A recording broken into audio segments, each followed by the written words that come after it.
I don't believe in the black church. I know you always hear black people saying, oh man, the black church is this, the black church that. Man, the so-called black church is the reason why most black people is going down to their own destruction.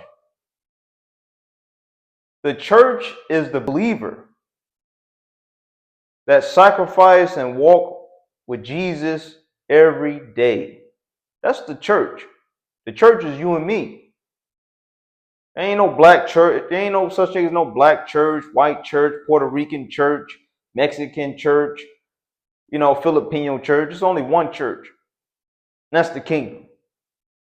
And I'm getting sick and tired of black people keep, the black church this, the black church that. Some of you need to question your church. Some of you need to ask yourselves, is this the right church? Is this pastor giving me the right message? Because if you go into a church, I'm talking about anybody. If you go into a church right now and they not mentioning nothing about the kingdom, then that's not the right church for you. That just is going to be real as it can get right there. It's not the right church for you. If they in there preaching division, they in there preaching that the white man is the enemy. They ain't the right church for you. Because Jesus, when he came here and had his ministry, he didn't preach division. That's not the right church. It's not, we are not enemies. Human beings, we are not enemies to one another. Our enemy is not just against flesh. Our enemy is not against flesh, but against spirit. We are not enemies. So don't get caught up in all this nonsense, guys, that the churches that you going to, some of these pastors, yeah, they got a real good shout. They can shout real loud, they can jump up and down and all that, but they ain't saying nothing. They so holy that they useless. They ain't out there really taking action. They're not telling people to repent. They're not telling people to go to Jesus. They basically catering to people's feelings. They scared to say what the people need to hear, which is the truth, because they feel like it might offend people in some type of way. So they lukewarm the gospel. I don't care about anybody's feelings. I'm gonna tell you right now, you stay in that church is gonna send you to hell. That's a promise.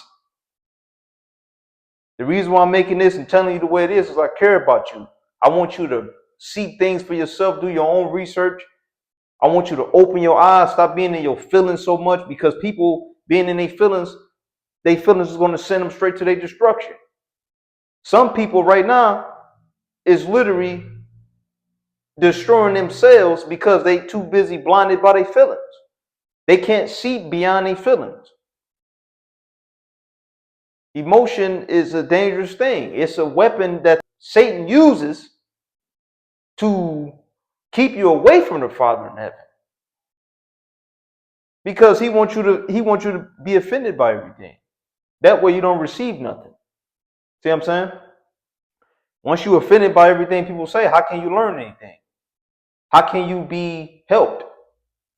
How can your kids learn anything? How can they be helped if you always offended by everything? How can anybody get through to you to even save you? See what I'm saying? So it's a trap. The Satan wants you to be in your feelings all the time. He wants you to be easily offended by everything. Sometimes we need to just wake up, smell the coffee, get out our feelings, drink a big tall glass of get over it, because Trump is the president. We can't do nothing about it. By us worried about politicians so much, we need to be worried about ourselves and our families. We need to be checking and seeing who's saved and who's not saved, because that's what it's going to boil down to at the end of the day when Jesus comes back. Jesus don't care about what church you attended to, whether it's a black church, Puerto Rican church. Jesus don't care about none of that. The only thing that matters to Jesus is how you lived your life on the earth. Did you come back to me? Did you repent? Did you start living for the Father in heaven? Are you with me or are you with Satan? That's what it's going to boil down to when Jesus come back. Jesus don't want to hear nothing about no miracles and all this stupid stuff. He don't want to hear none of that. So at the end of the day, that's what it's going to come down to, guys. And that's just the dead honest truth. This is something that your pastor ain't going to tell you, because the pastor care about your feelings. I don't. You can either take it or leave it, you know? So, it's the choice is yours, and I know a lot of people that's going to be offended by that, but that's fine, because guess what? You can't save everybody, because it says that in the Bible. If I can, how I feel, if I can save one person, two people, that's fine with me. That's fine with me, because I already know everybody ain't gonna get it, because everybody in their emotions, everybody too invested in their feelings so much. I already know everybody ain't gonna get it. Jesus warned us about this, but I keep going, because that's all it takes is for me to spark the right one mind that can change the world. That's all it takes. Focus on less, because less is more. So that's how I see the picture. And I know when I make these videos, I might not get that many views like that, because I understand that certain people, they just don't want to hear the truth. They easily offended. They don't want to hear it. They stuck in their own ways. And that's something that everybody got to answer to the Father in heaven, because everybody, once we leave this earth, we all gonna face the Father in heaven on Judgment Day. We all gonna have to hold an account for our sin. And if you let your feelings get in your way, then it's not gonna be looking pretty when you face the Father in heaven. And I'm here to tell you that, just leave your feelings to the side, because if your feelings if it ain't getting you nowhere, then what's the purpose of always being in your feelings all the time? It's no point.